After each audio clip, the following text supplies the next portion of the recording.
Hi, I'm just responding to the video that this is in response to the Indian gentleman who solely took on racism in Korea. Um, I'm just going to say my opinion, and I'm pretty black and white about this kind of stuff. So I think my opinion is should have gotten over it. Shit happens every day, in every country. I think that it's not right for him to have said those things, but I think it's quite useless in a way. Well, not useless because there was effect, right? But when I say useless, I think it's like unnecessary. Then, sorry, is the better word.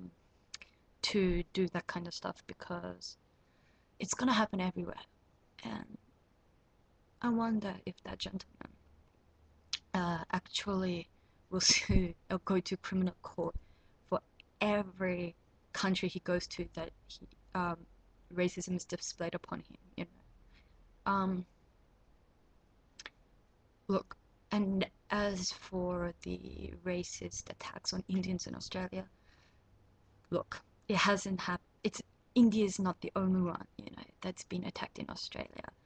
When the Vietnamese came, when the Russians came, when the Greeks, the Italians came, they all got attacked. They all got because they had their own like. All right, yes, there are very educated Indians, they're very smart Indians, but you know, 50. Okay, this is the statistics that I've read. Whether they're true or not, please um, tell me. But I read that 50% of the Indian people that come to Australia, all their documents are illegal, or pretty much all their documents are illegal. And the government recently, like a year or two ago, has started cracking down on that. And yes, you get very intellectual, very smart Indian people. And then, but honestly, yeah, you do get the odd dirty, like, all right, I'll give you an example. I lived in like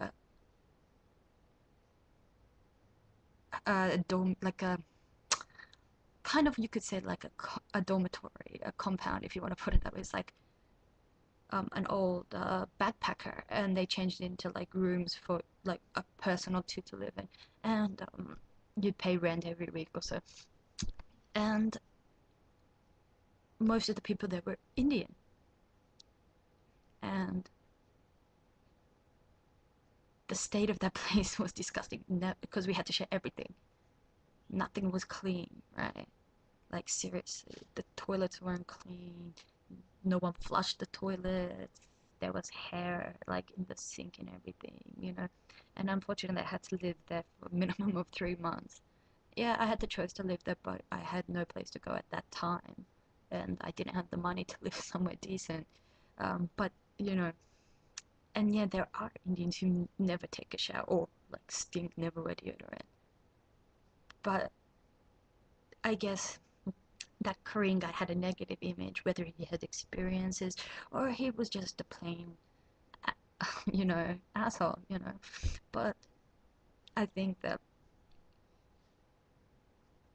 about also the mail order brides and like also the racism that happens to Korean people's foreign friends, right? They can fight it if they want. Seriously. It's just because they don't want to.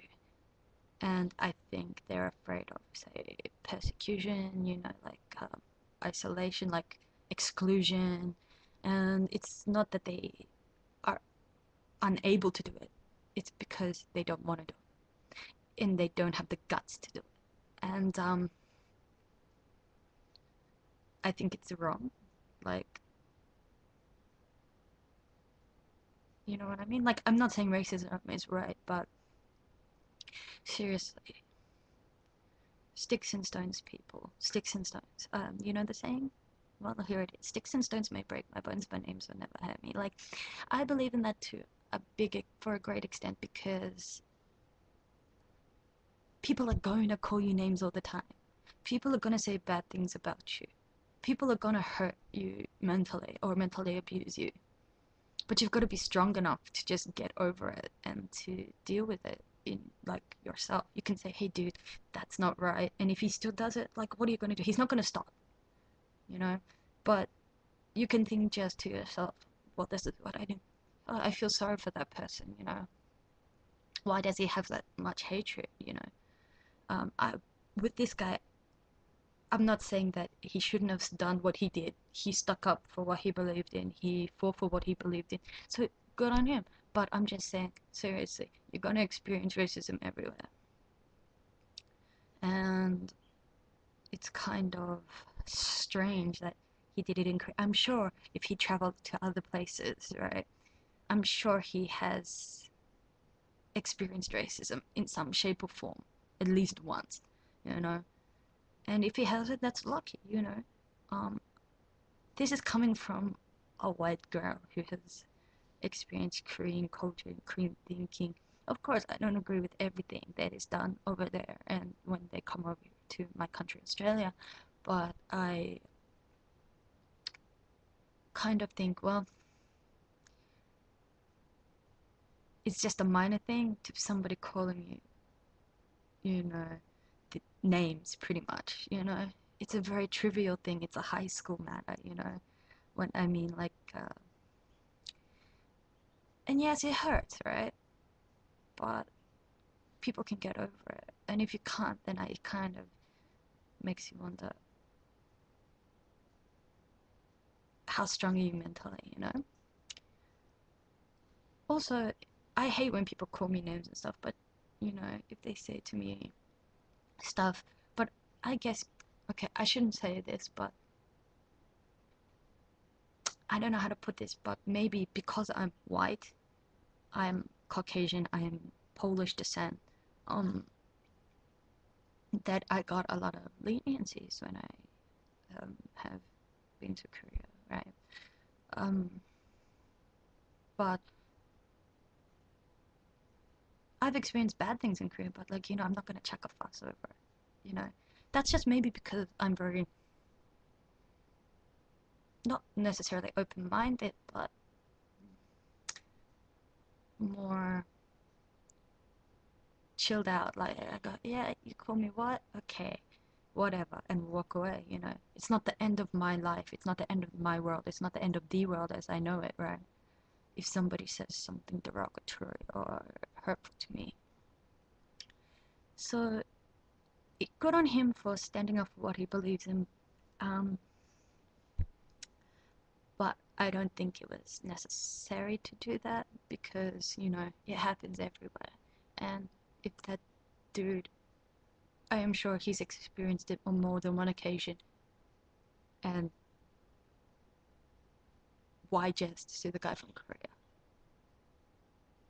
Or take him to criminal court, pretty much. So that's what I have to say, and thanks. See ya.